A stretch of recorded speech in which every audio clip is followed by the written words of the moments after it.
তুমি কি শুধু কাজই করবে নাকি? জারিফের ভর্তির জন্য কি করেছো তাই বলো। সবাই ভালো ভালো স্কুলে ভর্তি হয়ে গেছে, ওর ভর্তির ব্যাপারে তোমার তো কোনো চিন্তাই নেই। কি হলো, কথা বলছো না কেন? আজকে ভালো একটা স্কুলের ফর্ম না নিয়ে বাসায় আসবে না। ঠিক আছে, দেখছি কোথায় ভর্তি করা যায়। যে কোনো স্কুলে ভর্তি করলেই তো হলো না, একটু চিন্তা করতে দাও।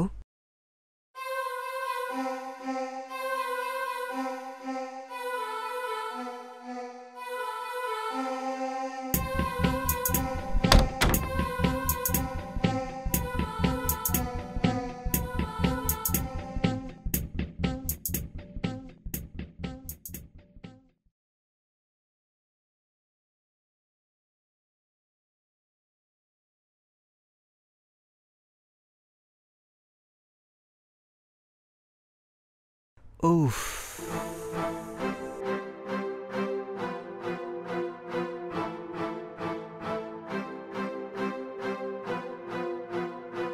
কি হল আরিফ, তোমাকে তো অস্থির লাগছে কেন? স্যার, আমার ছেলেকে কোথায় ভর্তি করাবো এ নিয়ে অনেক দুশ্চিন্তায় আছি। স্যার, প্রথম ছেলে তো, তাই মনের মতো করে মানুষ করতে চাই। তাই কোথায় ভর্তি করাবো এ নিয়ে মন অনেক অস্থির। এই নিয়ে এত অস্থিরতা? তুমি তো ভালো লেখাপড়া করেছো, ভালো মানুষ হয়েছো, যেখান থেকে তুমি পড়াশোনা করেছো সেখানেই ছেলেকে ভর্তি করিয়ে দাও। স্যার, সে চিন্তা তো আমার মাথায়ও আছে, কিন্তু সেই স্কুল তো অনেক দূরে, গ্রামে। কিভাবে এত ছোট ছেলেকে এত দূরে একা পাঠাই? কি করে থাকবে? আর আমরাও কি ওকে ছাড়া থাকতে পারবো? সেসব ভেবেই তো অস্থির। আরে ছেলেকে কি চিরকাল মায়ের কোলে রাখবে নাকি? ওকে নিজে একা চলার সক্ষমতা অর্জন করতে দাও। ওখানেই ভালো স্কুল থাকলে, ভালো হোস্টেল থাকলে সেখানেই ভর্তি করিয়ে দাও। অথবা বাসা ভাড়া নিয়ে ওর মাকে নিয়েও থাকলো, তুমিও সপ্তাহে সপ্তাহে গেলা। স্যার, হোস্টেল তো আছে, আমি নিজেও সে হোস্টেলে থেকেছি। আপনার বুদ্ধিটা খারাপ নয়, আমি ওর মায়ের সঙ্গে আলাপ করি। Very good. এক কাজ করো, অফিস থেকে এক সপ্তাহ ছুটি নিয়ে ওইখানে যাও, বউকে নিয়ে গিয়ে দেখে সব ব্যবস্থা করে আসো। এত চিন্তা করার কি আছে? আমার মনে হয় তোমার ওয়াইফ ছেলের ভালোটাই বুঝবে। Thank you sir. আচ্ছা ঠিক আছে, কাজ করো।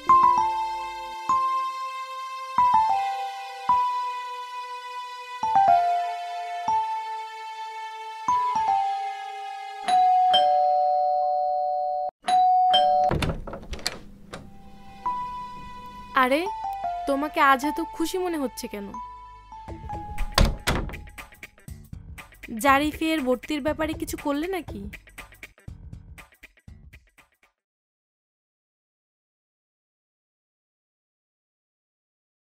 আগে বসোই না। আরে আমার জারিফের জন্যই তো এত ভাবনা।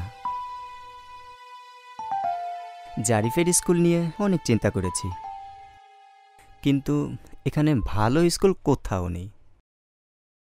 অনেক স্কুলে গিয়েছি, ছেলের পরিপূর্ণ মেধা বিকাশের স্কুল তো আমি এখানে খুঁজে পেলাম না। তাহলে কি আমার ছেলে স্কুলে ভর্তি হবে না? তুমি চিন্তাই করতে থাকো, আর আমার ছেলের স্কুলে ভর্তি হওয়ার সময় শেষ হয়ে যাক। হারুন ভাইয়ের ছেলে ইতিমধ্যে ভর্তি হয়ে গেছে।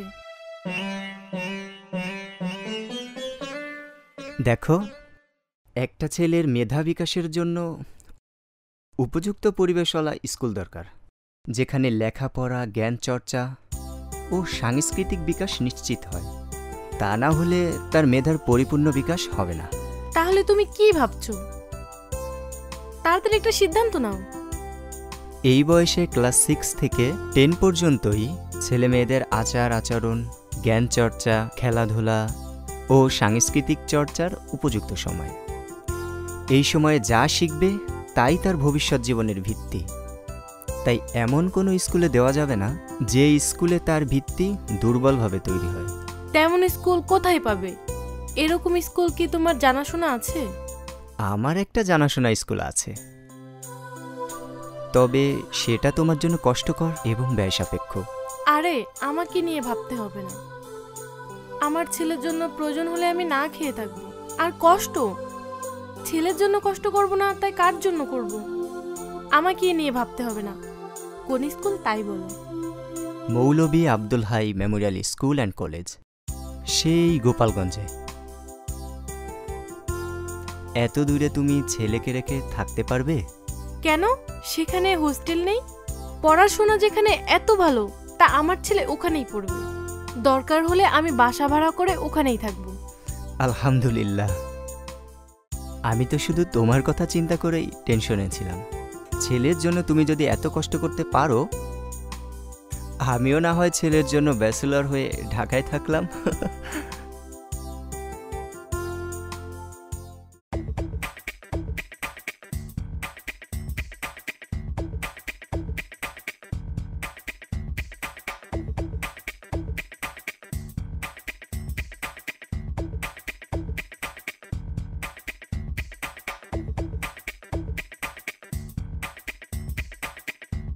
এই দেখো কত বড় খেলার মাঠ।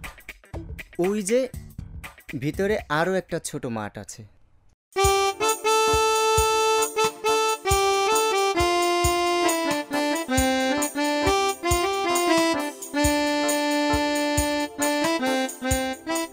চলো তোমাকে পুরো স্কুলটা ঘুরে দেখাই।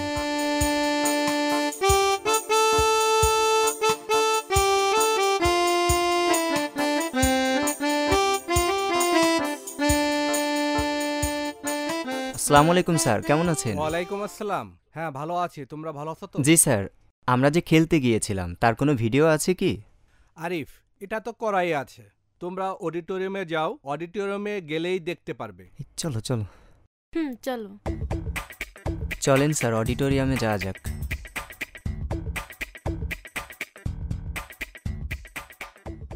প্রত্যেক বছরের ভিডিও করা আছে, তাছাড়া শর্ট করে ভিডিও বানানো আছে। তোমরা গেলেই দেখতে পাবে। স্যার আপনিও চলেন।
স্যার ভিডিওগুলো একটু দেখাবেন? চলো দেখাই।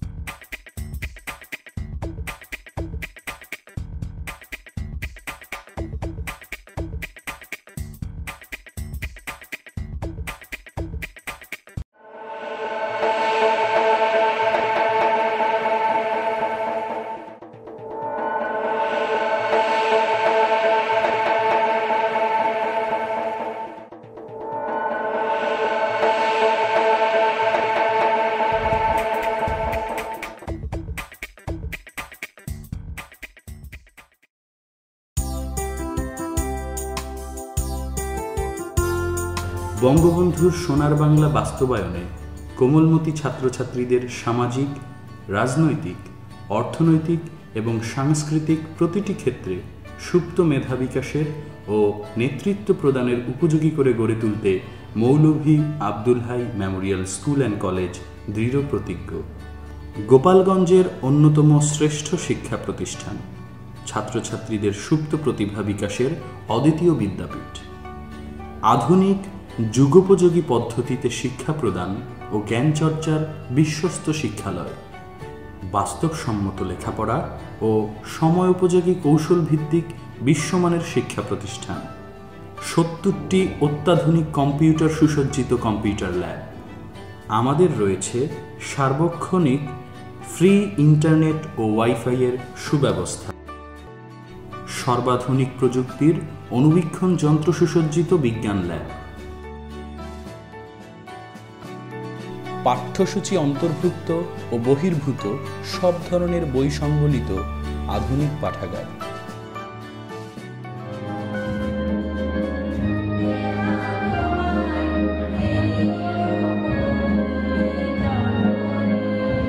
সাংস্কৃতিক চর্চায় বিভাগ ভিত্তিক সঙ্গীত, নৃত্য, আবৃত্তি।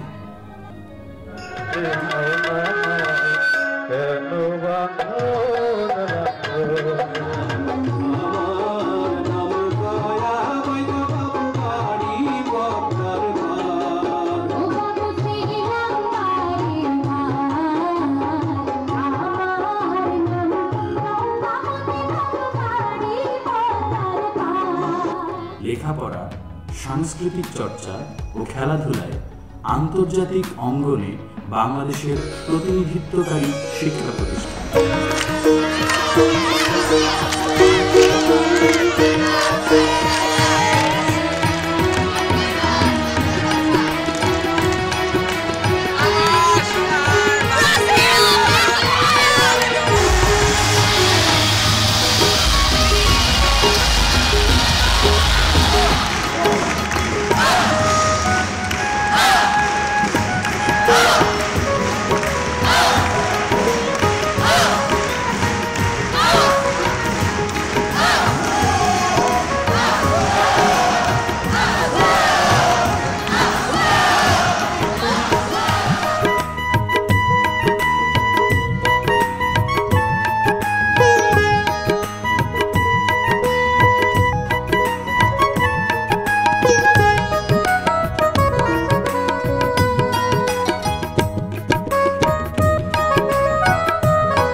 শুধুমাত্র ভালো মানের লেখাপড়াই নয়, আপনার সন্তানকে আধুনিক প্রযুক্তির মাধ্যমে তার ভেতরের সুপ্ত মেধার পরিপূর্ণ বিকাশ ঘটিয়ে বিশ্বমানের নাগরিক হিসেবে তৈরি করা আমাদের লক্ষ্য।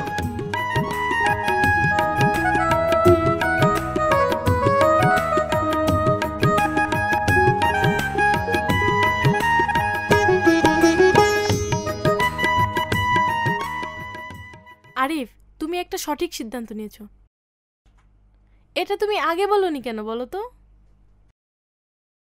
আমার ছেলেকে এখানেই ভর্তি করব, তাতে যত কষ্ট করতে হয় করব, কোনো সমস্যা নেই। তারপরেও জারিফকে এখানেই ভর্তি করব। দেখো, তুমি জারিফকে যেভাবে হাত ধরে স্কুলে নিয়ে যাচ্ছ, ঠিক এইভাবে আমার মাও একদিন আমাকে এই স্কুলের ক্লাস 6-এ ভর্তি করে দিয়েছিল। হেড স্যারের হাতে আমাকে তুলে দিয়েছিলেন মা। তুমিও আজ তাই করবে। চলো এবার হেড স্যারের রুমে যাই।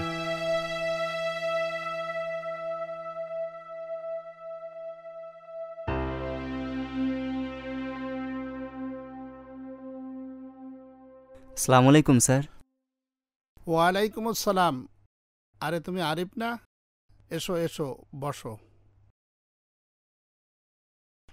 জি স্যার, আপনি আমাকে মনে রেখেছেন? আরে তোমার মতো ব্রিলিয়ান্ট ছেলেকে কি ভুলতে পারি? তুমি তো আমাদের একটা নক্ষত্র। গোল্ডেন A+ পেয়ে পাশ করেছিলে। লেখাপড়া, খেলাধুলা, ডিবেট আর কালচারাল অ্যাক্টিভিটিতে তুমি ছিলে সেরা। সব মনে আছে। তা কি মনে করে এসেছো? স্যার, এই আমার ছেলে জারিফ। ওর মা তার ছেলেকে সাথে নিয়ে এসেছে ভালো স্কুলে ভর্তি করানোর জন্য। আসসালামু আলাইকুম স্যার। স্যার, আমার ছেলেটা তো অনেক ছোট, ওকে কি আপনার কেয়ারে হোস্টেলে রাখা যাবে? আরে আরিফকেও তো ওর মা এই ছোট বয়সেই আমার কেয়ারে হোস্টেলে দিয়ে গিয়েছিল। এত চিন্তা কিসের? খুশিতে মন ভরে গেল স্যার। আমার আর কোনো চিন্তা নেই স্যার। আমার ছেলেটাকে আপনার হাতে তুলে দিলাম। আপনার ছাত্র আরিফের ইচ্ছাতেই এত দূর থেকে আমি আমার ছেলেকে নিয়ে এসেছি। অনেক ইচ্ছা নিয়ে এসেছি স্যার। আপনার আদরে আর শাসনে আমার ছেলেটাকে মানুষের মতো মানুষ করে দিবেন, এই আশাই করি স্যার। আরিফের মতো ওর সার্বিক মেধা বিকাশেও আমাদের চেষ্টার কোনো ত্রুটি থাকবে না। আমাদের স্কুলের উদ্দেশ্যই হলো প্রতিটা ছেলে মেয়ের মধ্যে তার সুপ্ত মেধাকে বিকশিত করে সামাজিক, রাজনৈতিক ও অর্থনৈতিকভাবে জাতীয় নেতৃত্ব প্রদানের উপযোগী করে গড়ে থ্যাংক ইউ তোলা। স্যার।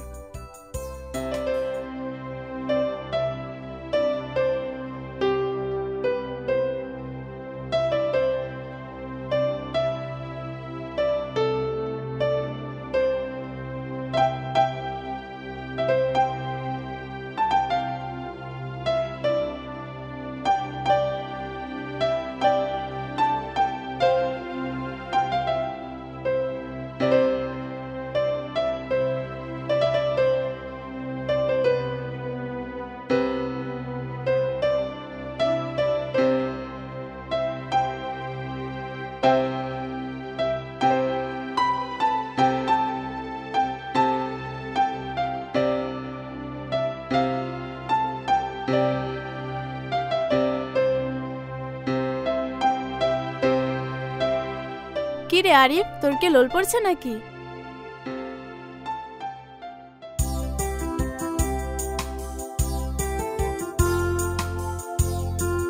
এই স্বার্থপর, তুই আমাকে না দিয়ে একাই সব খেয়ে ফেললি, আমাকে একটুও দিলি না। আমাকে না দিয়ে তুই একা একা খাচ্ছিলি, তাই কেড়ে নিলাম। পারলে তুই আরেকটা কিনে খা। দেখেছিস ফাজিলগুলো কত বেয়াদব হয়েছে। চল আমরা আরো গিয়ে কিনে খাই। এ আরিফ, স্যার গতকাল ম্যাথসের যে প্রবলেমগুলো সলভ করতে দিয়েছিল সেগুলো কি করেছিস? কেন, তুই করিসনি? পড়ালেখা না করে খালি টই টই করে বেরোনো?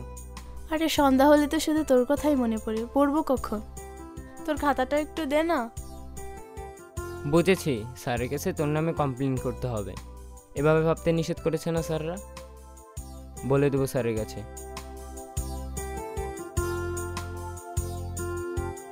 আর ভাববো না ভাই, তোর খাতাটা একটু দে না।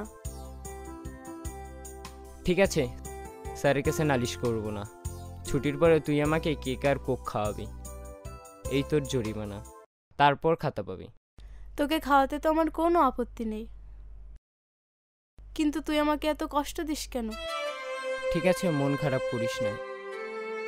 এই নে খাতা। ছুটির পরে কেক আর কোক না খাওয়ালে নালিশ করে দেব কিন্তু।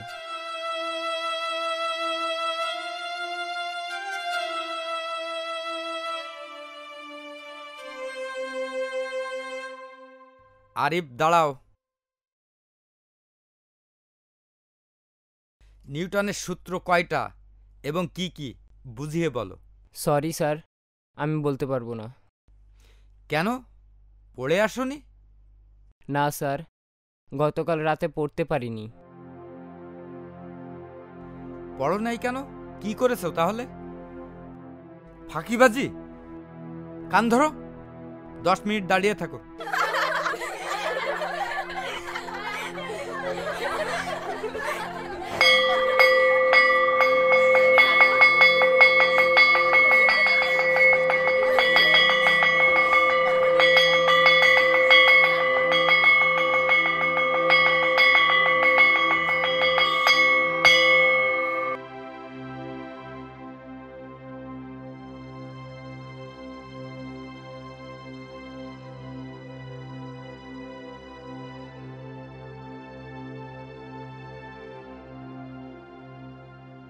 এই আরিফ, তোর কি হয়েছে? পড়া করিসনি কেন? পড়বো কি করে? সারা রাত তো তোর চিন্তায় আমার ঘুমই হয়নি।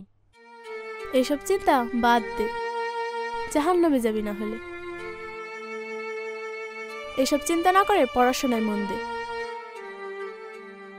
তুই ভালো না করলে তো আমিও দুঃখ পাবো। ওঠ, বাসায় যাবি।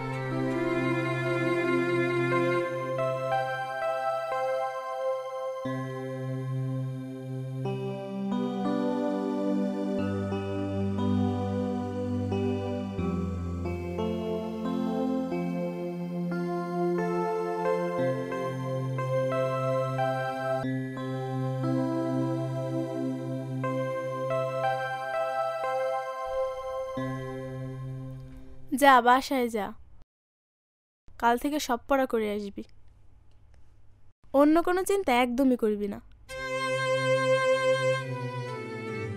রুম্পা, আজ তো শেষ ক্লাস, সামনে পরীক্ষা, পাশ করে কে কোথায় থাকবো ঠিক নেই। তোকে তো আমি ভুলতে পারবো না রে। ভাগ্যে কি আছে তা তো আর বলতে পারবো না, তবে আমার একান্ত ইচ্ছাতেই ভালো করবি এবং জীবনে প্রতিষ্ঠিত হবি। আমি তোর অপেক্ষায় থাকবো। তাই যেন হয় রুম্পা, তুই আবার আমাকে ভুলে দেবে না তো? কোনোদিনও না।